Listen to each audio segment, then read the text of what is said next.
Hello everybody, welcome back to the channel. If you're new here, we talk about all things fandom on this channel. We talk about it in a positive way. If that's something that appeals to you, you know you've come to the right place. We're so happy to have you here today. Today also happens to be Terrifying Tuesday, where we talk about all things horror on this channel. However, it's also St. Patrick's Day. So being that I never gave my review of last year's short film, Leprechaun Revenge, I thought we would do that today and then kind of look at the future of the franchise. What was the last thing we heard about this franchise? Is there hope for anything else?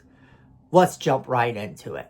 All right, so first things first, let's talk about Leprechaun Revenge, because Leprechaun Revenge came out last year. It's a film that deals with the aftermath of the very first film, but years and years later. And the kicker here is that they took the leprechaun and allowed him to actually have his revenge, just like the title suggests.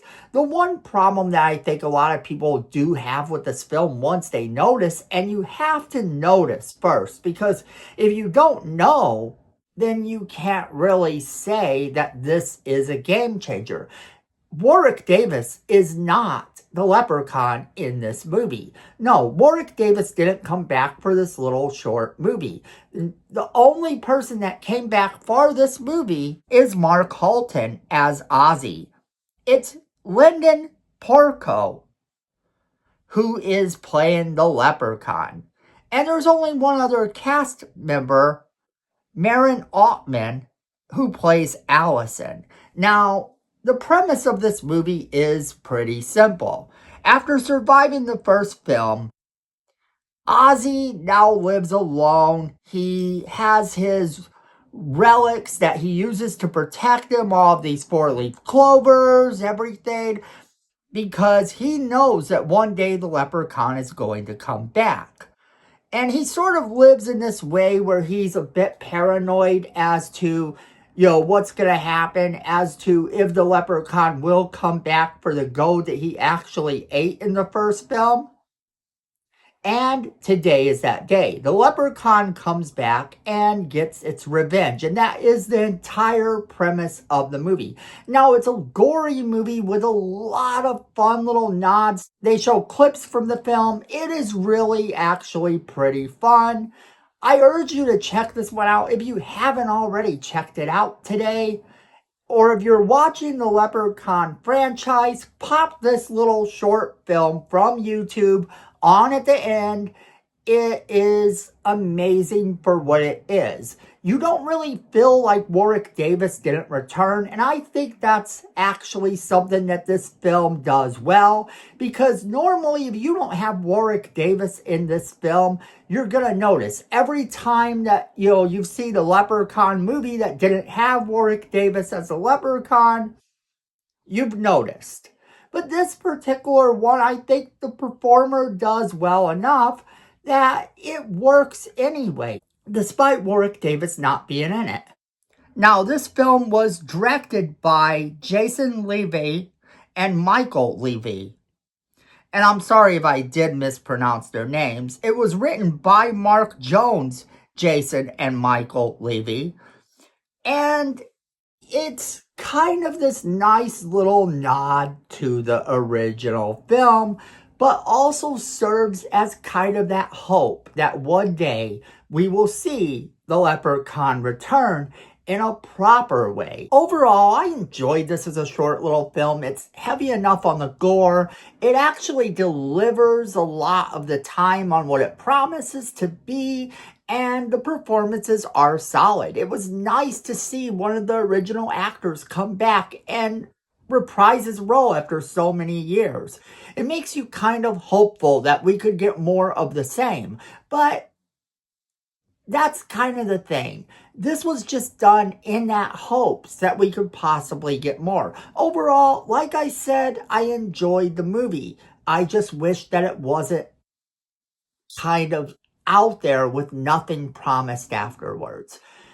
I give the movie 4 stars, and you really should check it out if you're a fan of the Leprechaun. This was on par with the first Leprechaun without a shadow of a doubt. It feels like it looks like it. But here's the question at hand.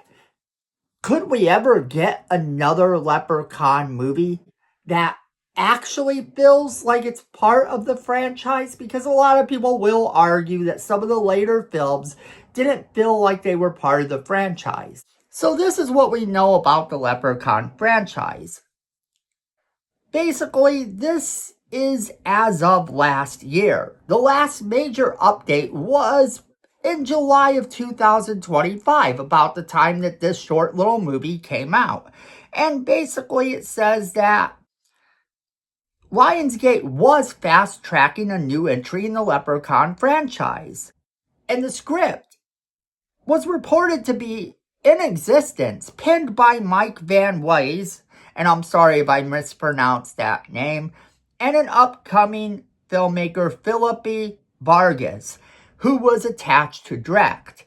Now, despite all this, it went silent, and there's no definitive word that a 9th installment is still in the works, and that was as of last year. So everybody continued to speculate as to whether this could be done.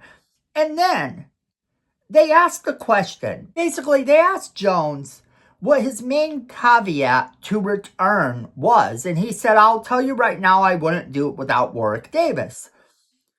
But there's been many discussions. Nothing is locked in yet. Obviously, Warwick knows the character. It's his character. He further elaborated, saying, "I know what I want to do with it. I know I have a way to do it. But you've got to keep the comedy, the horror, and the tone of the first Leprechaun, which is what made people love the movie. There is a very interesting concept that I can't say much about." Now, short of that, there hasn't been any new news regarding the Leprechaun. However, in our St. Patrick's Day movies you could watch video on Saturday, I did talk about how you could watch A Very Unlucky Leprechaun on Disney. Now, there isn't a movie like that on Disney. There is, however, a movie called A Very Unlucky Leprechaun. I just basically said Disney because it is this ultra family-friendly movie. However, if you can find it streaming, you might want to check it out. And here's why. In 1998, there was a movie called A Very Unlucky Leprechaun. And this film was an American-Irish children's fantasy film starring Warwick Davis and directed by Brian Kelly in his feature directorial debut. It's notable that this film was also produced by Roger Corman. That's right, the film debuted in 1998 at the Galway Film Festival, and the film was released on direct-to-video in the United States. And a sequel to this movie, called White Pony, was released in 1999. Now, why would I bring this up? This isn't, in fact, a Disney movie, and Warwick Davis plays Lucky, the leprechaun, who isn't very lucky. The film also stars Tim Matheson, which is kind of interesting to note as well. Now, this isn't a film that is a horror film, but if you are looking for something to watch, because the Leprechaun is not coming out with anything new, after you watch this short film, Leprechaun Revenge, you could check that out. You could even start with that. Maybe it could even be considered a prequel to all the Leprechaun films out there. Think about it. Lucky the Leprechaun, who isn't very lucky, all of a sudden turns evil? I don't know. That's entirely up to you guys. But I did want to kind of talk to you about the Leprechaun Revenge because I realized I didn't do a review of it at all last year, and I thought it would be fun to kind of do that review now. But as far as the Unlucky Leprechaun, check it out if you want.